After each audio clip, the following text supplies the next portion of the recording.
Hello मेरे प्यारे बच्चों, कैसे हैं आप सब। मेरे साथ बहुत बढ़िया होंगे।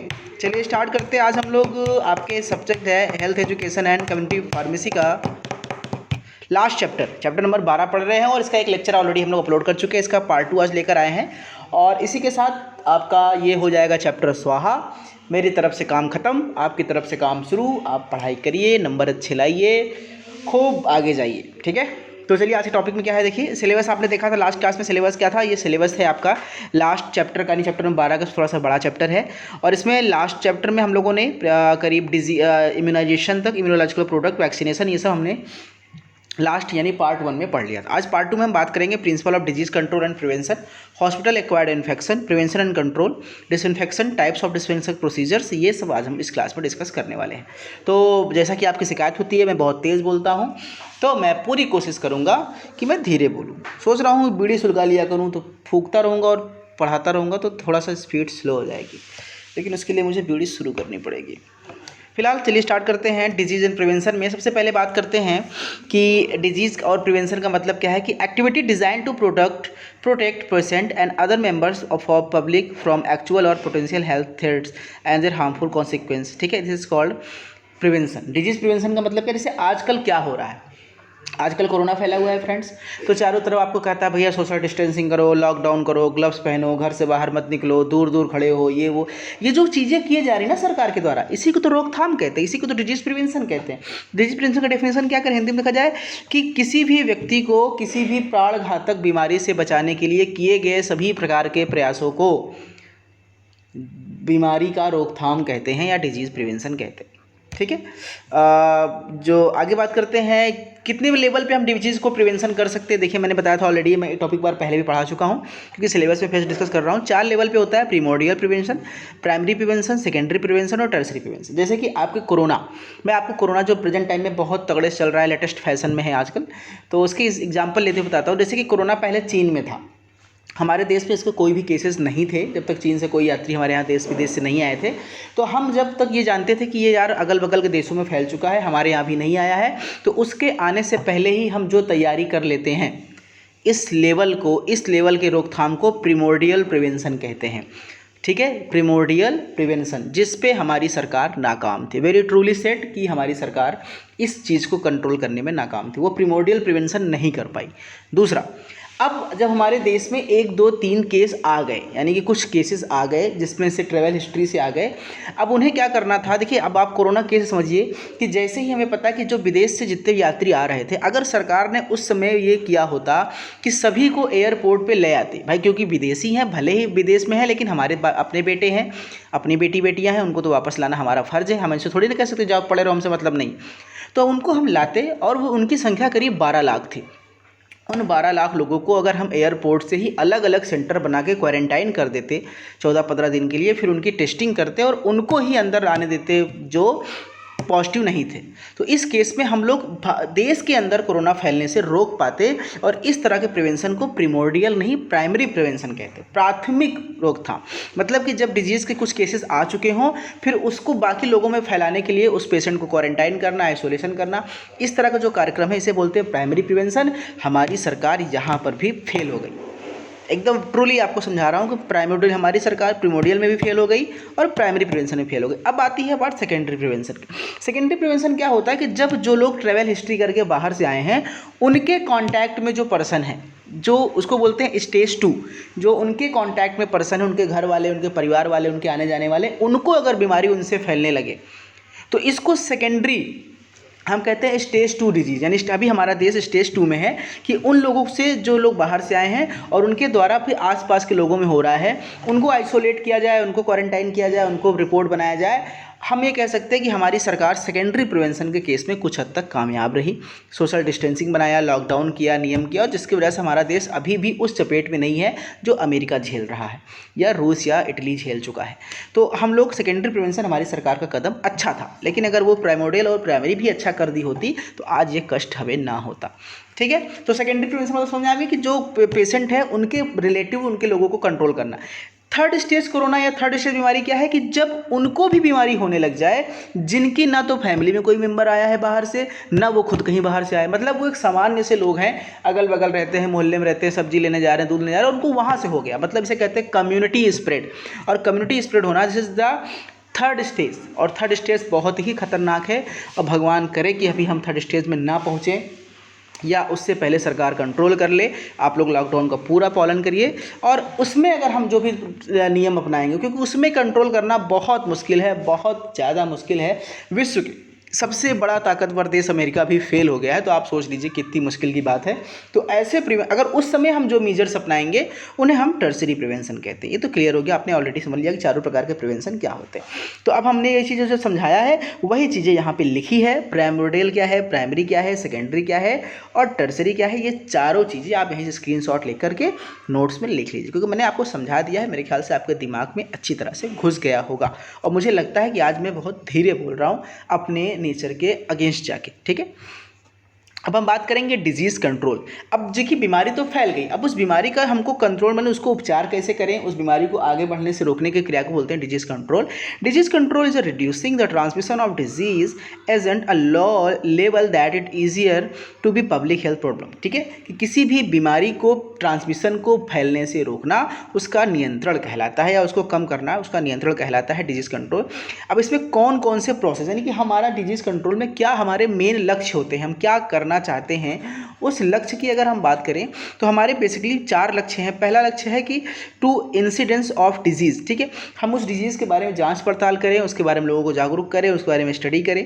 The duration of disease and consequences the risk of transmission, कि ड्यूरेशन कितने दिन तक बीमारी रहेगी, कैसे फैलती है, क्या क्या इसके मोड है, इसके बारे में पता करना और इसको रोकथाम करना। The effect of infection including both physical and psychological complications, और एक बार बीमारी होने के बाद शरीर पे व्यक्ति के क्या क्या प्रभाव पड़ता है, क्या क्या दिक्कतें होती हैं, उसका अध्ययन करना, उसके बारे में लोगों को बताना है। The financial burden of the community, और हमें समाज में कैसे मेंटेन करना है कि दवाओं और खाद्य पूर्ति की व्यवस्था बनी रहे, ये सारा कंट्रोल करना सरकार का काम है और सरकार उसको बखूबी कर रही है। इस पर हम कोई संदेह नहीं कर सकते कि सरकार इसको बखूबी नहीं कर रही है।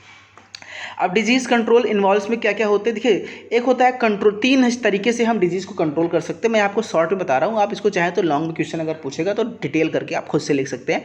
पहला है कंट्रोलिंग द रिजर्वायर, यानी कि जिस कारण से बीमारी हो रही है पहले उस पर नियंत्रण करो। जैसे कि कोरोना हो रहा था, कोरोना का नियंत्रण क्या है, भैया हम मास्क लगा सकते हैं, हम हाथ धुलेंगे प्रॉपरली, हम सैनिटाइजर यूज़ करेंगे, अभी वैक्सीन की डिस्कवरी चल रही है, आ जाएगा तो वैक्सीनेशन करेंगे। ये सब क्या है, रिजर्वायर कंट्रोल करना। जैसे कि बाई डायग्नोसिस करके पहला, दूसरा नोटिफिकेशन लिख करके, हम जैसे आप लोग देख रहे हैं आपको आरोग्य सेतु ऐप है, उसमें नोटिफिकेशन आपको आता है कि आपके आसपास कोई पेशेंट है कि नहीं है, उस तरह से आप बाकी डिजीज़ के बारे में नोटिफिकेशन बना सकते हैं।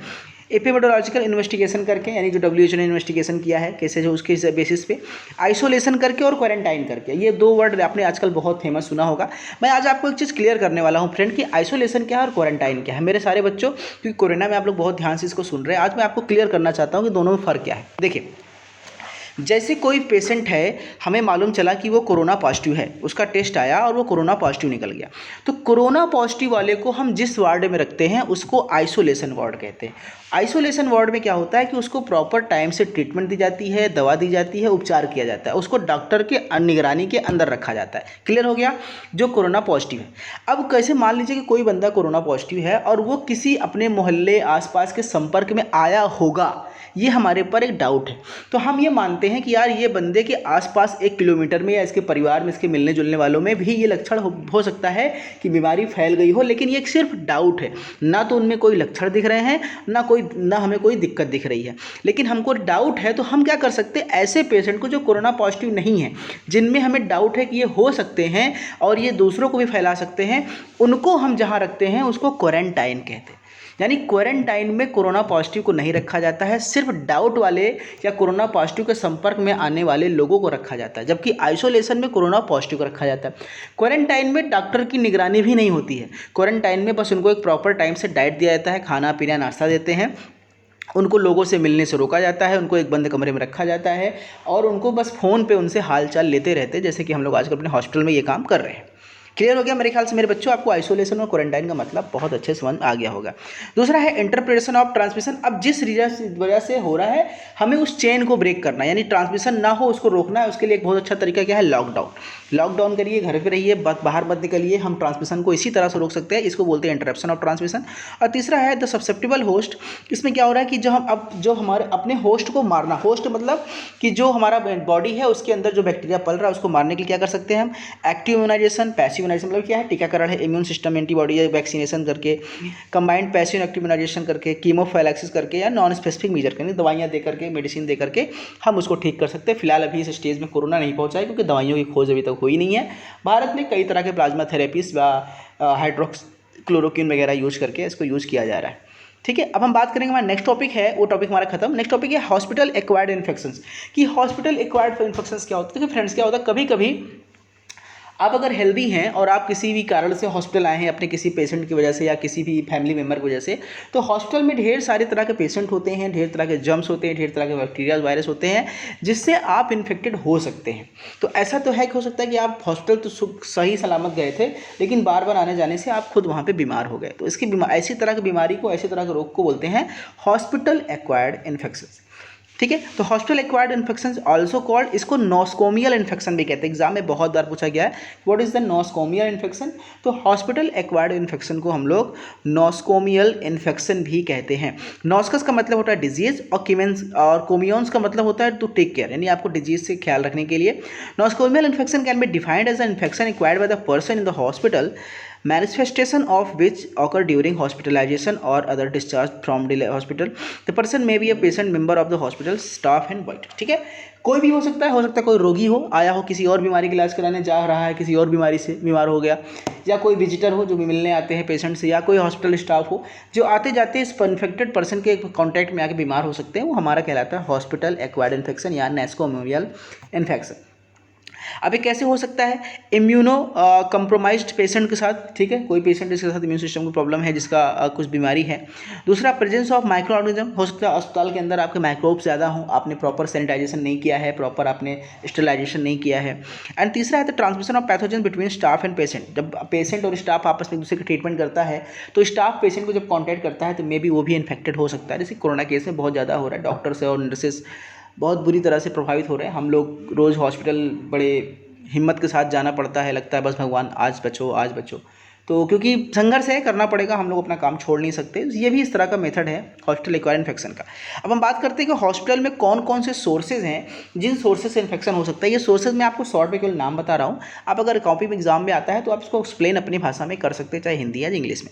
जैसे पहला है devices, drains and the catheters. हम हॉस्पिटल में जो भी यूज़ कर रहे हैं, जितना भी इंस्ट्रूमेंट है, डिवाइसेस है, हो सकता है कि वो इन्फेक्टेड हो, प्रॉपर तरह से कैलिब्रेटेड ना हो, प्रॉपर तरह से सैनिटाइज ना हो, और उसके कांटेक्ट में आने से भी आपको इन्फेक्शन हो सकता है। जैसे मान लीजिए कि कोई एक्सरे मशीन है, उसमें कोई कोरोना पेशेंट पहले से लेट के अपना एक्सरे करा कर चला गया, उसको प्रॉपर सैनिटाइज नहीं किया गया, अब कोई सही व्यक्ति आके एक्सरे मशीन में लेटा अपना एक्सरे कराने के लिए, तो उस मशीन से इन्फेक्शन उस हेल्दी पर्सन में पहुँच सकता है। दूसरा है फॉर्माइट कॉन्टामिनेशन, जो कीड़े मकोड़े, मक्खी, मच्छर, मतलब जो उड़ते रहते हैं हॉस्पिटल में, वो किसी पेशेंट के कांटेक्ट में आके आपको काट रहे हैं, तो उससे भी आपको इन्फेक्शन हो सकता है। पीटीज नॉर्मल फ्लोरा, ठीक है, पेशेंट्स का जो नॉर्मल फ्लोरा है उससे भी आपको, मतलब उसके कांटेक्ट में आने से, या उसके जो यूरिनेशन है, मलमूत्र है, फ्लूस्पुटम है, उससे भी हो सकता है।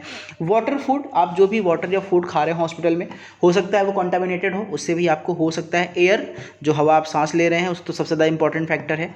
इसके साथ साथ सर्जिकल प्रोसीजर्स, जो सर्जरी जिससे किया जा रहा है, वो आपके जो सर्जिकल आइटम्स है वो पूरी तरह से स्टेलाइज है कि नहीं है, हीट है कि नहीं है।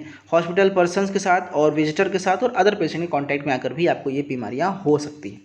ठीक है, अब हम बात करेंगे sources of infection in the hospital. कौन कौन से सोर्स होते हैं फ्रेंड? दो प्रकार के सोर्स हैं, एक एक्सोजीनस सोर्स है, एक एंडोजीनस सोर्स है। एक्सोजीनस सोर्स मतलब जो अस्पताल के बाहर से किसी रीजन से आ गया है और आपको इन्फेक्टेड कर रहा है, और एंडोजीनस मतलब जो अंदर ही है उससे हो रहा है। एक्सोजीनस मतलब होता है कि कुछ अन्य पेशेंट आ रहे हैं बाहर से, कुछ मिलने वाले आ रहे हैं, हेल्थ वर्कर्स आ रहे हैं, ठीक है, कुछ दूसरे ऑब्जेक्ट्स आ रहे हैं, या कॉन्टामिनेटेड एयर, वाटर, फूड, ये सब बाहर से आ रहा है जिससे इन्फेक्शन हो सकता है। इंडोजिनस में क्या है कि आपके बॉडी के अंदर ही कोई प्रॉब्लम है और हॉस्पिटल के कांटेक्ट में आने पर वो प्रॉब्लम किसी और को पहुंच रही है।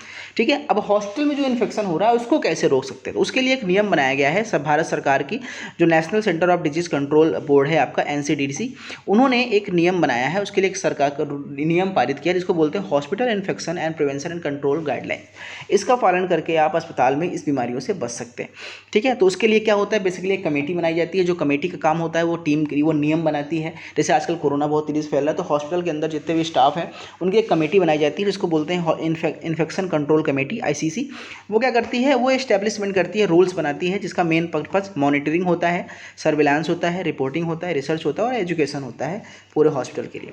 इसमें बेसिकली इनका क्या स्ट्रक्चर होता है, पूरे टीम कमेटी में कौन कौन होता है। इस कमेटी में एक चेयरपर्सन होता है जो सबसे हेड होता है, दूसरा मेंबर ऑफ सेक्रेटरी होता है, इसमें कुछ मेंबर्स होते हैं जैसे नर्सिंग के, मेडिकल के, पैरामेडिकल के, हॉस्पिटल के, डॉक्टर के, फार्मासिस्ट, ये सब होते हैं। कुछ रिलेवेंट मेडिकल फैसिलिटीज़ भी होती हैं, सपोर्ट स्टाफ सर्विस होता है। उसके साथ कुछ इन्फेक्शन कंट्रोल नर्सेस होते हैं और कुछ इन्फेक्शन कंट्रोल ऑफिसर्स होते हैं। ये इनकी टीम होती है। क्या इनका, अच्छा अगला है कि इनका क्या एम होता है स्टेलाइजेशन का। तो एस्पिसिस क्या है, एक तरह का मेथड है जिसमें हम किसी भी एरिया को स्टेलाइज करते हैं, बैक्टीरिया वायरस से फ्री करते हैं, तो इसी को एसेप्सिस या स्टेलाइजेशन का भी कहते हैं। अब लास्ट टॉपिक है डिसइंफेक्शन क्या है और डिसइंफेक्टेंट्स का यूज़ कैसे हम करते हैं हॉस्पिटल्स में। तो डिसइंफेक्टेंट्स फ्रेंड्स इसको समझ लीजिए, जैसे हम लोग का एंटीबायोटिक एंटीबैक्टीरियल होता है, तो उसको हम दवा होती है, केमिकल होती है, जिसको बॉडी पे हम अप्लाई करते हैं उसकी साफ सफाई के लिए। उसी तरह से डिसइंफेक्टेंट एक ऐसा हमारा एंटी माइक्रोबियल एंटीबैक्टीरियल हमारा सब्सटेंस केमिकल है जिसका अप्लाई हम नॉन लिविंग सरफेस पे करते हैं, जैसे कि हमारा डेस्क हो गया, फ्लोर हो गया, टेबल हो गया, ठीक है, दीवार हो गए, सब फ्लोर हो गए, सब फिनाइल विनाइल होता है ना, तो इन सब एरिया के लिए हमको यूज़ करते हैं disinfection. This is the process by reduce the number of contamination organism particularly those liable to cause infection to a level which is damage deem to longer harmful to the health. ठीक है, इसमें क्या होता है, microbial जो load होता है उसको हम कम करते हैं, उसकी साफ सफाई करके उसको कम करते हैं। और एंटीसेप्टिक्स क्या होते हैं, जिसको हम लोग घाव में किसी भी हेल्दी पर्सन के मतलब एनिमल बॉडी या लिविंग बॉडी पे सरफेस पे लगाते हैं वो एंटीसेप्टिक है, और नॉन लिविंग पे लगाते हैं तो वो डिसइंफेक्टेंट। क्लासिफिकेशन किया जाए डिसइंफेक्टेंट का, दो प्रकार का होता है, फिजिकल एजेंट और केमिकल एजेंट। तो फिजिकल एजेंट में देखिए तो 3 मेथड से कर सकते हैं, हीट के द्वारा, फिल्ट्रेशन के द्वारा और रेडिएशन के द्वारा।